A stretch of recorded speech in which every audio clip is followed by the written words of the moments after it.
ಇನ್ಮುಂದೆ ಜಸ್ಟ್ 15 ನಿಮಿಷಕ್ಕೆ ಬರಲಿದೆ ಆಂಬ್ಯುಲೆನ್ಸ್. ಕರ್ನಾಟಕದಲ್ಲಿ 108 ಆಂಬ್ಯುಲೆನ್ಸ್ ವಿಳಂಬಕ್ಕೆ ಈಗ ಬಿಗ್ ಬ್ರೇಕ್ ಹಾಕಲಾಗ್ತಾ ಇದೆ. ಯುಟಿ ಖಾದರ್ ಎಂಟ್ರಿ ಬಳಿಕ ಆರೋಗ್ಯ ಇಲಾಖೆಯಲ್ಲಿ ಮಹತ್ವದ ಬೆಳವಣಿಗೆ ಆಗ್ತಾ ಇದೆ.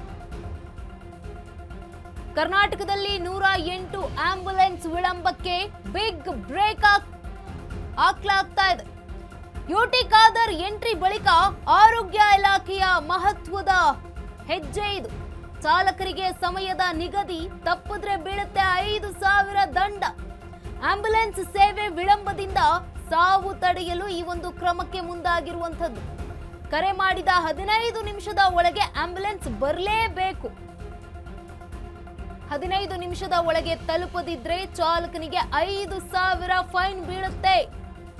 ನಗರ ಪ್ರದೇಶದಲ್ಲಿ ಅರ್ಧ ಗಂಟೆ ಕಾಯಬೇಕಾಗಿತ್ತು. ಇನ್ನು ಹಳ್ಳಿ ಕಡೆ ಅಂತೂ ಕೇಳೋಕೆ ಹೋಗಬೇಡಿ, ಗಂಟೆಗಟ್ಟಲೆ ಕಾಯಬೇಕಾಗಿತ್ತು. ಅಂತಹ ಪರಿಸ್ಥಿತಿ ನಿರ್ಮಾಣ ಆಗಿತ್ತು. ಇದಕ್ಕೆಲ್ಲ ಈಗ ಬ್ರೇಕ್ ಹಾಕಲಾಗ್ತಾ ಇರುವಂತದ್ದು. ಇನ್ಮುಂದೆ ಗೋಲ್ಡನ್ ಅವರ್ ಕಡಿಮೆ ಮಾಡಲು ಖಾದರ್ ಅವರು ಇದೀಗ ಮಹತ್ವದ ಕ್ರಮವನ್ನ ತೆಗೆದುಕೊಳ್ತಿದ್ದಾರೆ. ಜಸ್ಟ್ 15 ನಿಮಿಷಕ್ಕೆ ಆಂಬ್ಯುಲೆನ್ಸ್ ಬರಬೇಕು. ಕರ್ನಾಟಕದಲ್ಲಿ ಆಂಬ್ಯುಲೆನ್ಸ್ ವಿಳಂಬಕ್ಕೆ ಈಗ ಬಿಗ್ ಬ್ರೇಕ್ ಹಾಕಲಾಗ್ತಾ ಇದೆ. ಯುಟಿ ಖಾದರ್ ಎಂಟ್ರಿಯ ಬಳಿಕ ಆರೋಗ್ಯ ಇಲಾಖೆಯಲ್ಲಿ ಮಹತ್ವದ ಹೆಜ್ಜೆ ಇದೀಗ. ಚಾಲಕರಿಗೆ ಸಮಯದ ನಿಗದಿ ತಪ್ಪಿದ್ರೆ 5,000 ದಂಡ ಗ್ಯಾರಂಟಿ. ಆಂಬ್ಯುಲೆನ್ಸ್ ಸೇವೆ ವಿಳಂಬದಿಂದ ಸಾವನ್ನ ತಡೆಯೋದಕ್ಕೆ ಈ ಒಂದು ಕ್ರಮವನ್ನ ತೆಗೆದುಕೊಳ್ಳಲಾಗಿದೆ. ಕರೆ ಮಾಡಿದ 15 ನಿಮಿಷದ ಒಳಗೆ ಆಂಬ್ಯುಲೆನ್ಸ್ ಬರಲೇಬೇಕು. ಬರಲಿಲ್ಲ ಅಂತಂದ್ರೆ 5,000 ದಂಡ ಕಟ್ಟೋದಕ್ಕೆ ಆಂಬ್ಯುಲೆನ್ಸ್ನ ಡ್ರೈವರ್ ರೆಡಿ ಆಗಿರಬೇಕು. ಈ ರೀತಿಯಾಗಿ ಕಟ್ಟುನಿಟ್ಟಿನ ಕ್ರಮಕ್ಕೆ ಮುಂದಾಗಿರುವಂಥದ್ದು ಆರೋಗ್ಯ ಸಚಿವರಾಗಿರುವಂತಹ ಯುಟಿ ಖಾದರ್ ಅವರು ಮಹತ್ವದ ನಿರ್ಧಾರವನ್ನ ತೆಗೆದುಕೊಂಡಿದ್ದಾರೆ. ಹಾಗಿದ್ರೆ ಏನಿದು ಖಾದರ್ ಗೋಲ್ಡನ್ ಪ್ಲಾನ್ ಅಂತ ಕೇಳಿದ್ರೆ, ಗಮನಿಸ್ತಾ ಹೋಗೋದಾದ್ರೆ, ಎಲ್ಲೇ ಇದ್ರೂ ಎಲ್ಲಿಂದ ಕರೆ ಬಂದ್ರು 15 ನಿಮಿಷದ ಒಳಗೆ ಹೋಗಬೇಕು.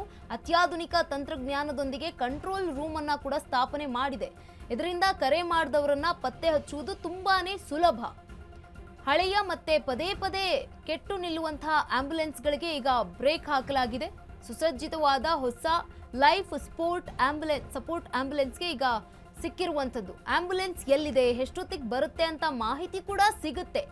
ಓಲಾ, ಊಬರ್ ಮಾದರಿಯಲ್ಲಿಯೇ ಮೊಬೈಲ್ನಲ್ಲಿಯೇ ಈ ಒಂದು ಆಂಬ್ಯುಲೆನ್ಸ್ ಅನ್ನ ಟ್ರ್ಯಾಕ್ ಮಾಡಬಹುದು. ಚಾಲಕರು ಮತ್ತು ಪ್ಯಾರಾ ಮೆಡಿಕಲ್ ಸಿಬ್ಬಂದಿಗೆ ವಿಶೇಷ ತರಬೇತಿಯನ್ನ ಕೂಡ ನೀಡಲಾಗ್ತಾ ಇದೆ. ತುರ್ತು ಸಂದರ್ಭಗಳನ್ನ ನಿಭಾಯಿಸಲು ವಿಶೇಷವಾಗಿ ಈ ಒಂದು ತರಬೇತಿ ಕೂಡ ಸಿಗುವಂಥದ್ದು. 108 ಆಂಬ್ಯುಲೆನ್ಸ್ ಸೇವೆ ಮೇಲ್ದರ್ಜೆಗೇರಿಸಲು ಈ ಒಂದು ಮಹತ್ವದ ನಿರ್ಧಾರವನ್ನ ಕೈಗೊಳ್ಳಲಾಗಿದೆ. ಇಡೀ ದೇಶದಲ್ಲಿ 20 ನಿಮಿಷದಲ್ಲಿಯೇ ಆಂಬ್ಯುಲೆನ್ಸ್ ಬರಬೇಕು. ರಾಜ್ಯದಲ್ಲಿ ಇನ್ಮುಂದೆ ಕೇವಲ 15 ನಿಮಿಷದಲ್ಲಿ ತಲುಪಬೇಕು ಅನ್ನುವಂಥದ್ದು. ಎಲ್ಲಿಂದ ಕರೆ ಬಂದರೂ ಕೂಡ ಕೇವಲ 15 ನಿಮಿಷದಲ್ಲೂ ಕೂಡ ಆಂಬ್ಯುಲೆನ್ಸ್ ಹೋಗಬೇಕು. ಅತ್ಯಾಧುನಿಕ ತಂತ್ರಜ್ಞಾನದೊಂದಿಗೆ ಈ ಒಂದು ಕಂಟ್ರೋಲ್ ರೂಮ್ ಸ್ಥಾಪನೆಯಾಗಿರುವಂಥದ್ದು. ಇದರಿಂದ ಕರೆ ಮಾಡಿದವರನ್ನ ಪತ್ತೆ ಹಚ್ಚೋದಕ್ಕೆ ತುಂಬಾ ಸುಲಭವಾದ ಮಾರ್ಗ ಇದಾಗಿದೆ. ಹಳೆಯ ಜೊತೆಗೆ ಪದೇ ಪದೇ ಕೆಟ್ಟು ನಿಲ್ಲುವಂತಹ ಆಂಬ್ಯುಲೆನ್ಸ್ಗಳಿಗೂ ಕೂಡ ಈಗ ಬ್ರೇಕ್ ಹಾಕಲಾಗಿದೆ ಸರ್ಕಾರದಿಂದ. ಸುಸಜ್ಜಿತವಾದಂತಹ ಹೊಸ ಲೈಫ್ ಸಪೋರ್ಟ್ ಆಂಬ್ಯುಲೆನ್ಸ್ ಬಗ್ಗೆ ಈಗ ಚರ್ಚೆ ನಡೀತಾ ಇದೆ. ಆಂಬ್ಯುಲೆನ್ಸ್ ಎಲ್ಲಿದೆ, ಎಷ್ಟೊತ್ತಿಗೆ ಬರುತ್ತೆ ಅನ್ನುವಂತಹ ಮಾಹಿತಿ ಕೂಡ ಸಿಗುತ್ತೆ. ನಾವು ಹೇಗೆ ಓಲಾ, ಊಬರ್ನ ಮಾದರಿಯಲ್ಲಿ ಹೇಗೆ ಎಲ್ಲಿದೆ ಅನ್ನೋದನ್ನ ಗಮನಿಸ್ತೇವಲ್ಲ, ಅದೇ ರೀತಿ ಈಗ ಆಂಬ್ಯುಲೆನ್ಸ್ ಕೂಡ ಎಲ್ಲಿದೆ, ಎಷ್ಟೊತ್ತಿಗೆ ಬರುತ್ತೆ ಅನ್ನೋದು ಕೂಡ ನಮ್ಗೆ ಮಾಹಿತಿ ಸಿಗುತ್ತೆ. ತುರ್ತು ಸಂದರ್ಭಗಳನ್ನು ನಿಭಾಯಿಸಲು ವಿಶೇಷ ತರಬೇತಿಯನ್ನ ಕೂಡ ಈಗ ನೀಡಲಾಗ್ತಾ ಇರುವಂಥದ್ದು. 108 ಆಂಬ್ಯುಲೆನ್ಸ್ ಸೇವೆ ಮೇಲ್ದರ್ಜೆಗೇರಿಸಲು ಈ ಒಂದು ಮಹತ್ವದ ನಿರ್ಧಾರವನ್ನ ಕೈಗೊಳ್ಳಲಾಗಿದೆ.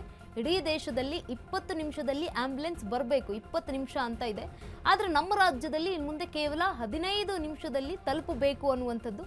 ಎಲ್ಲಿಂದ ಕರೆ ಬಂದರೂ ಕೂಡ 15 ನಿಮಿಷದಲ್ಲಿಯೇ ಬಂದು ತಲುಪಬೇಕು. ಇದಕ್ಕಾಗಿ ಒಳ್ಳೆಯ ಮಾರ್ಗಗಳನ್ನು ರೆಡಿ ಮಾಡಿಕೊಂಡಿದ್ದಾರೆ. ಜೊತೆಗೆ ಅಲ್ಲಲ್ಲಿ ಒಂದಷ್ಟು ಕಂಟ್ರೋಲ್ ರೂಮ್ಗಳನ್ನು ಕೂಡ ರೆಡಿ ಮಾಡಿಕೊಂಡಿರುವಂಥದ್ದು.